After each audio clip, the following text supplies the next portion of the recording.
առանց մեկ կրակոցի, դա չի արվի տանկերով, դա կարվի ճանապարհով։ Այս տարածաշրջանում խաղաղությունը երբեք անվճար չի լինում։ Հարցը հետևյալն է, ով է վճարում եւ ինչով։ Այս շաբաթ J.D. Vance այցելեց Հայաստան եւ Ադրբեջան, սա պարզապես այց չէր։ Vance-ի այցից հետո մեկ բան հստակ է, խաղը փոխվել է։ Հիմա գլխավոր հարցը, Հայաստանը սեղանի շուրջ նստած խաղացող է, թե քարտեզի վրա գծված գոտի։ Սա այն պահն է, երբ Հարավային Կովկասը վերակառուցում են նոր ճարտարապետական լուծումներով, միջանցք, էներգետիկա, անվտանգություն։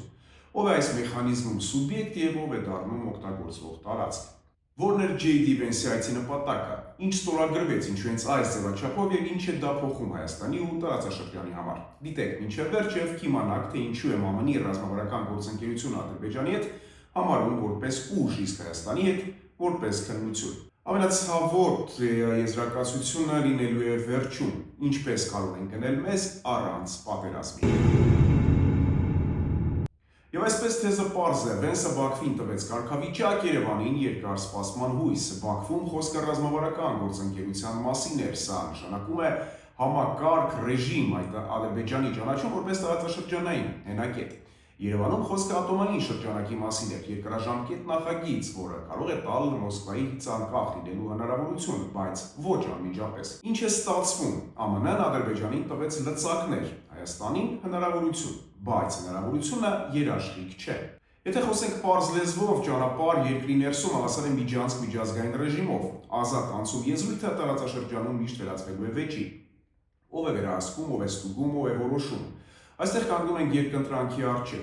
Եթե վերահսկողությունը ամբողջությամբ Հայաստանի ձեռքում է, Բաքուն ապագայում դա կարող է համարել որպես խոչընդոտ։ Եթե վերահսկողությունը Հայաստանի ձեռքում չէ, ապա Հայաստանը կորցնում է իր ինքնիշխան տարածքի վերահսկողության մի մասը։ Այստեղից հետևություն։ Միջանցքը դիվանագիտական ճնշման ձև է, ամենամաքուր եւ իրավաբանորեն ամենագեղեցիկ ձևը։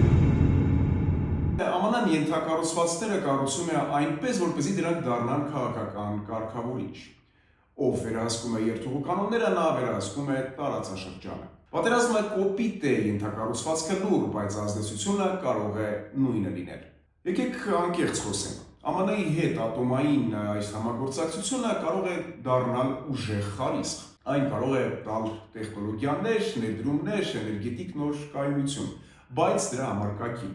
Քաղաքական պարտավորություններ, հարևանների ճնշմանը դիմակայելու անհրաժեշտություն եւ իհարկե միջանցքային այս խաղում չպարտվելու պահանջ։ Եթե Հայաստանը ատոմային ուղին չդարձնի իրական նախագիծ, նա կմնա երկիր, որին ուղղակի օգտագործում են, որի միջով անցնում են, այլ ոչ թե երկիր, որը լիարժեք խաղացող է սեղանի շուրջ։ Vance-ը խաղաղություն չբերեց տարածաշրջան, նա բերեց նոր կանոններ։ Կանոններ, որի համաձայն խաղաղությունը խաղի մուտքի վճարն է։ Եթե կոպիտ ձևակերպենք, ապա ստացվում է այսպես. Ադրբեջանը վճարում է պլացդարմի կարգավիճակով եւ ստանում է աջակցություն։ Հայաստանը վճարում է իր տարածքով եւ ստանում է էներգետիկ ինքնավարության հնարավորություն։ Եթե մենք չենք հասկանում սրա գինը, մի օր կարող ենք արթնանալ այնպիսի երկրում, որտեղ որոշումները ընդունվում են ոչ թե հայկական օրենքներով, այլ նախագծի ռեժիմով։ Իսկ հիմա այդքան քննարկվող 9 միլիարդի մասին։ Երբ Միացյալ Նահանգների փոխնախագահ J.D. Vance-ը խոսեց 9 միլիարդ դոլարի մասին, նա նկատի չուներ, որ ԱՄՆ-ն պատրաստվում է ուղիղ փոխանցել այդ 9 միլիարդ դոլարը Հայաստանի բյուջեին կամ տրամադրել դրամաշնորհների տեսքով։ Խոսքը վերաբերում է հնարավոր առևտրային գործարքների ընդհանուր ծավալին, որոնք կարող են կնքվել ԱՄՆ-ի եւ Հայաստանի միջև քաղաքացիական ատոմային էներգետիկայի ոլորտում։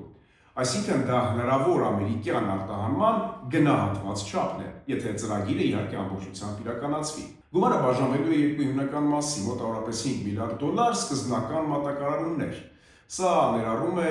ռեակտորային տեխնոլոգիաներ, հատկապես փոքր մոդուլային ռեակտորներ։ Նախագծում եւ ինժեներական ծառայություններ, սարքավորումների մատակարարում, շինարարական, տեխնիկական աշխատանքներ։ Այս մասը վերաբերում է մեկնարկային փուլին, ռեակտորի կառուցումը եւ գործարկումը։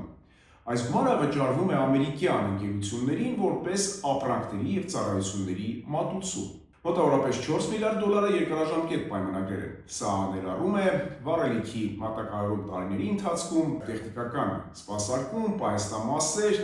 անձնակազմի վերապատրաստում, Այսինքն խոսքը ոչ թե միանվագ վճարումների մասին է, այլ տասնամյակներով շարունակվող համագործակցության։ Ով է վճարում, ԱՄՆ-ն թե Հայաստանը։ Պատասխանը պարզ է, վճարողը Հայաստանն է։ Սա դասական արտահանման մոդել է։ Ամերիկյան ընկերությունները վաճառում են տեխնոլոգիա, իսկ Հայաստանը գնում է այդ տեխնոլոգիաները։ ԱՄՆ դաշնային բյուջեն չի վճարում 9 միլիարդ դոլար Հայաստանին որպես օգնություն։ Կարող է Միացյալ Նահանգները ֆինանսավորում տրամադրել Հայաստանին։ Այստեղ կա կարևոր նրբություն, թեև ԱՄՆ-ն ուղղակի դրամաշնորհ չի տալիս, բայց հնարավոր են հետևյալ մեխանիզմները։ Բանկային երաշխիքներ, արտահանման վարկեր, պետական աջակցությամբ ֆինանսավորում եւ ինչպես նաեւ ներդրումային կոնսորցիումներ մասնավոր։ Այսինքն Միացյալ Նահանգները կարող է օգնել ֆինանսավորման կազմակերպման մեջ, բայց դա չի նշանակում, որ ԱՄՆ-ն իր բյուջեից վճարելու է ամբողջ գումարը։ Վերջնական պարտավորությունը մնում է հայկական կողմի վրա։ Սրա քաղաքական նշանակությունը։ Այս 9 միլիարդի հայտարարությունը ունի 3 հիմնական նպատակ։ Առաջին, տնտեսական ազդակ ցույց տալ, որ համաձայնագիրը կարող է ապագայում վերածվել բազմամիլիարդանոց ծրագրի։ Էներգետիկ դիվերսիֆիկացիա։ Հայաստանը կարող է նվազեցնել կախվածությունը ռուսական ռելիքից եւ տեխնոլոգիաներից։ Եվ երրորդը, երկարաժամկետ գործընկերություն։ Ատոմային ոլորտում սովորաբար նման պայմանագրերը գործում են 40-ից 60 տարի։ Այստեղից կարևոր եզրակացություն 9 միլիարդ դոլարը օգնություն չէ, նվեր չէ, ուղիղ ներդրում չէ ԱՄՆ կառավարության կողմից։